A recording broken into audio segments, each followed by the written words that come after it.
Chapter start कर लेते हैं। ठीक है, methods of valuing material issues. ठीक है, सिंपल सा चैप्टर है और कई बार इस पे 15 मार्क्स का क्वेश्चन पूछ लिया जाता है। ठीक है, तो methods of valuing material issues, इसका मतलब है जो आपका परचेज डिपार्टमेंट है वो आपके प्रोडक्शन डिपार्टमेंट को जो रॉ मटेरियल के यूनिट्स इशू करता है वो किस प्राइस पे इशू करेगा। तो उसके लिए हमें मेथड्स यहाँ पर कैलकुलेट करके उस इशू प्राइस को वहां पर कैलकुलेट करके बताना होगा। तो इसमें जो मेथड्स है, पहला मेथड आता है that is the first in first out method. ठीक है, जिसको हम शॉर्ट फॉर्म में फीफो मेथड बोल देते हैं। सेकंड हमारा होता है last in first out method, जिसको हम शॉर्ट फॉर्म में लीफो मेथड बोल देते हैं। ठीक है, एक हमारा है सिंपल एवरेज मेथड। ठीक है, एक हमारा है that is the weighted average method. ठीक है, इसके अलावा थ्योरेटिकली दो तीन मेथड्स और हैं जो आपसे पूछ सकता है, मैं लिख देता हूं। प्रैक्टिकली ये चारों ज्यादा इंपॉर्टेंट है, इसके ऊपर क्वेश्चन आते हैं। ठीक है, एक आपको होता है हाईएस्ट इन फर्स्ट आउट। ठीक है, शॉर्ट फॉर्म में हीफो मेथड बोल देते हैं। होता है स्टैंडर्ड प्राइस मेथड, और एक लास्ट में आपका होता है that is the inflated price method. ठीक है, तो थ्योरेटिकली भी प्लीज सातों के सातों मेथड पढ़ के जाना, कई बार थ्योरी का क्वेश्चन आ जाता है explain the various method. Practically पहले वाले जो चार हैं, पहले चार भी नहीं, फर्स्ट सेकंड फोर्थ और इन्फ्लेटेड प्राइस। चलिए तो स्टार्ट करते हैं with method number 1 that is the first in first out method. ठीक है, तो आपके बुक्स में जो भी क्वेश्चन है, कई बुक्स में क्वेश्चन नंबर 7 है या क्वेश्चन नंबर 16। चलो उसको स्टार्ट करते हैं। ठीक है, तो नवंबर मंथ में जो भी ट्रांजैक्शंस हुई हैं, ठीक है, related to a given raw material in a given factory, वो आपको दी गई है। तो जब भी ऐसे इसके ऊपर क्वेश्चन आएगा तो हमसे जनरली पूछा जाता है prepare the stores ledger account in the books of the company. ठीक है, तो स्टोर्स लेजर अकाउंट आपसे बनाने के लिए पूछा जाता है। अब अकाउंट या टी फॉर्म डेबिट क्रेडिट वाला नहीं है, एक स्टेटमेंट फॉर्म में बनाना है। ठीक है, सबसे पहले डेट का कॉलम। ठीक है, कॉपी करने से पहले प्लीज देख लेना, इसमें काफी सारे कॉलम्स बनेंगे। फिर एक पर्टिकुलर्स का कॉलम। ठीक है, उसके बाद रिसीट्स, इश्यूज एंड बैलेंस। ठीक है, रिसीट्स पे इसको 3 कॉलम में बांट लेना, units, per unit, total value. Same ऐसे इश्यूज को units, per unit, total value. ऐसी बैलेंस को units, per unit and total value. ठीक, चले तो स्टार्ट करते हैं विद फर्स्ट ट्रांजैक्शन। पढ़ना नहीं का पहली ट्रांजैक्शन क्या दी गई है, डेट क्या है उसकी, 1 नवंबर। ठीक है, 1 नवंबर आपको गिवन है, ओपनिंग स्टॉक है। ठीक है, रिसीट्स को आप परचेजेस बोल सकते हैं। इश्यूज इसको आप एक तरह से सेल की तरह ट्रीट कर सकते हैं। और बैलेंस का मतलब है जो उस ट्रांजैक्शन के बाद आपके पास स्टॉक बचा है उसकी बात करेंगे। तो ओपनिंग स्टॉक परचेज है, सेल है, या सीधा बैलेंस पे लिख के दिखाया जाएगा, सीधा बैलेंस में। वो तो स्टॉक पड़ा है आपके पास, कितने यूनिट्स है, 200 यूनिट्स। किस प्राइस पे, 7.50 रुपीज पर यूनिट। तो इसको मल्टीप्लाई करते हैं तो 1500 रुपीज इसकी वैल्यू कैलकुलेट हो जाएगी। ठीक है, तो पहली ट्रांजैक्शन के बाद ये बैलेंस स्टॉक मेरे पास पड़ा होना चाहिए है। चलिए सेकंड ट्रांजैक्शन पढ़िए क्या है, नवंबर 5 रिसीव्ड फ्रॉम सप्लायर। आपको क्या लगता है परचेज किया है या सेल किया है, परचेज किया है। रिसीव फ्रॉम सप्लायर का मतलब सप्लायर से आपने खरीदा है। ठीक है, तो रिसीट्स इसको लिख देते हैं, कितने यूनिट्स, 400 यूनिट्स। किस प्राइस पे, 7.75, मल्टीप्लाई करना जी कितना आ जाता है। ठीक है, तो अब स्टॉक क्या हो जाएगा, मेरे पास 200 यूनिट्स पहले पड़े हैं 7.5 रुपीज वाले, 1500 के। मैंने 400 यूनिट्स और खरीदे हैं 7.75 वाले, that is the value of 3100। तो ये दो तरह का स्टॉक अब मेरे पास आफ्टर दिस ट्रांजैक्शन पड़ा हुआ है। ठीक है जी, अगली ट्रांजैक्शन 8 नवंबर। ठीक है, ध्यान रखना है क्रोनोलॉजिकल ऑर्डर में चलना है। अगर डेट शफल्ड गिवन है तो डेट वाइज आपने एंट्रीज डालनी है, ये नहीं करना कि जैसे छाप रखा है क्वेश्चन वैसे ही आपने उसको सॉल्व करना है।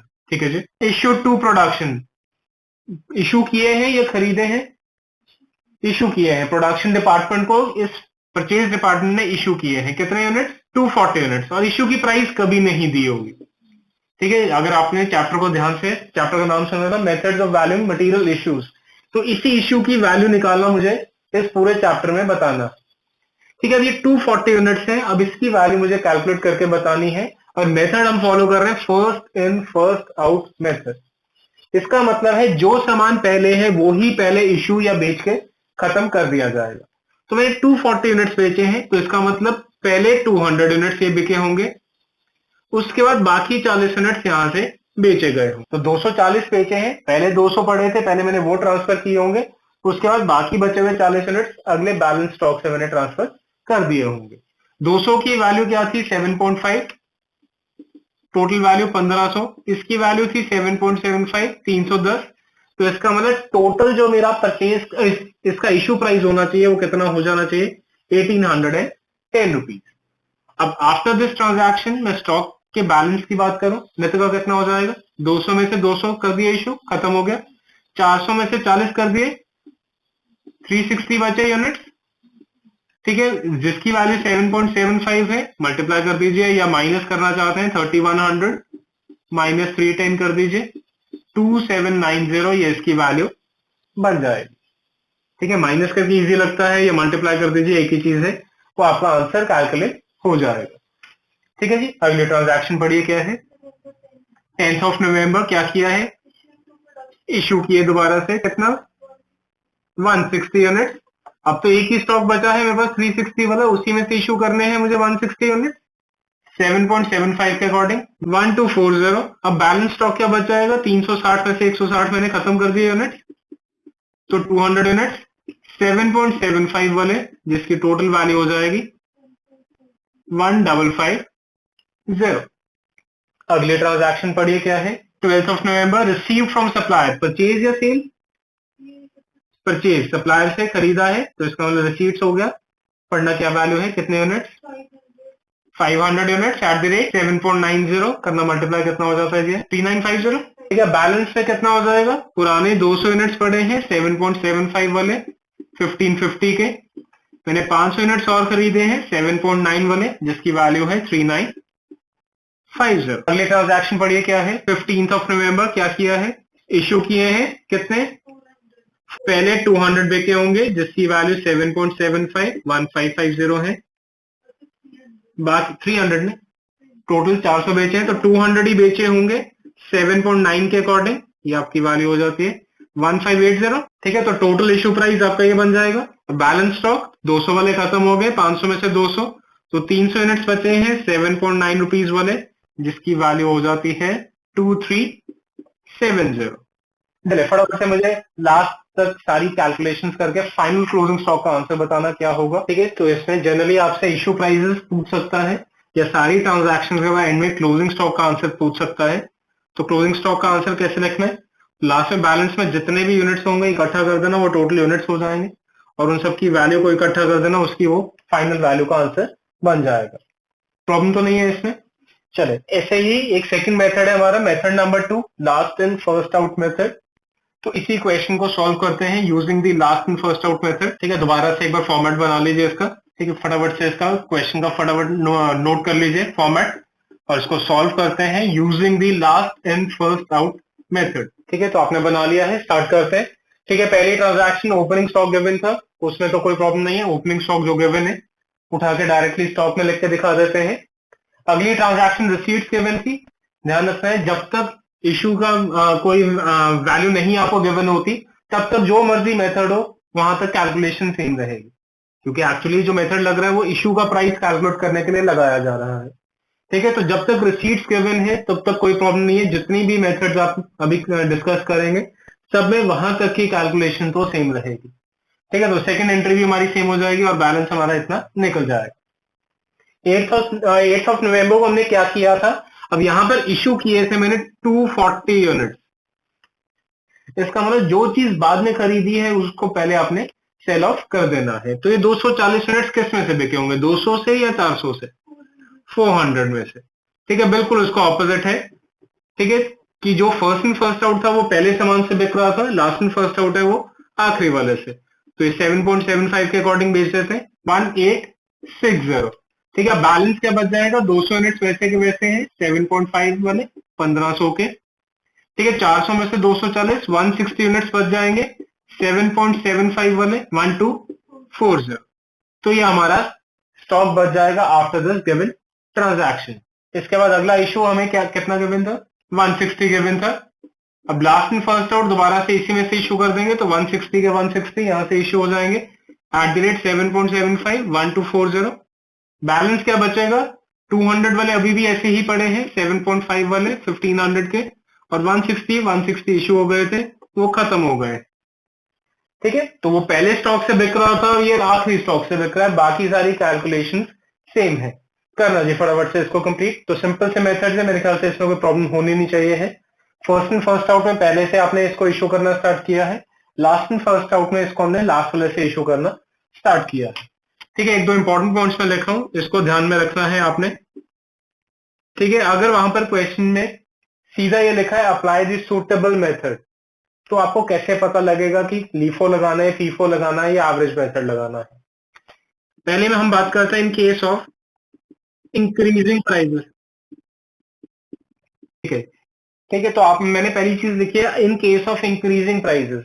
अब कैसे पता लगेगा क्वेश्चन में इंक्रीजिंग प्राइसेस है, आपने रिसीट्स या परचेजेस के प्राइसेस को चेक करना है। पहला 7.75 था, फिर 7.9 था, फिर आगे फॉर एग्जांपल 8 था, फिर 8.5 था, फिर 9 था। अगर हर बारी हर परचेज का प्राइस इंक्रीज कर रहा है, ठीक है, फॉर एग्जांपल पहला प्राइस था 7.5, फिर था 7.75, फिर हो गया 8, फिर 8.25, फिर 8.5, ये इंक्रीजिंग प्राइसेस का कंसेप्ट हो गया, इंक्रीज हो रहे हैं प्राइसेस परचेजेस के। तो इस केस में आपको क्या लगता है कौन सा मेथड सूटेबल रहेगा, फीफो मेथड। फीफो क्यों, फीफो का मतलब पहले मैं 7.5 बेचूंगा, उसके बाद ये बेचूंगा, फिर ये बेचूंगा, फिर ये बेचूंगा, फिर ये बेचूंगा। लीफो लगेगा क्योंकि बेचने के टाइम पे तो हम महंगा सामान पहले बेचना चाहते हैं। ठीक है, तो अगर तो प्राइसेस इंक्रीज कर रहे हैं तो इस केस में हम लगाते हैं लीफो मेथड। बिल्कुल इसका opposite in case of falling prices. ठीक है, उल्टा कंसेप्ट है, प्राइस उल्टा फॉल कर रहा है, पहले 8.5 था, फिर 8.25, तो महंगा सामान दोबारा से बेचना है, तो महंगा बेचने के लिए मुझे पहला सामान पहले बेचना होगा, तो इस केस में लग जाता है फीफो मेथड। अगर फ्लक्चुएटिंग प्राइसेस है, in case of fluctuating prices, कभी कम है कभी ज्यादा है, तो उस केस में हम वेटेड एवरेज मेथड अप्लाई करते हैं, वो भी हम आगे करेंगे किस तरह से करना है। ठीक है, तो ये 3 पॉइंट्स आपने ध्यान ध्यान रखने हैं।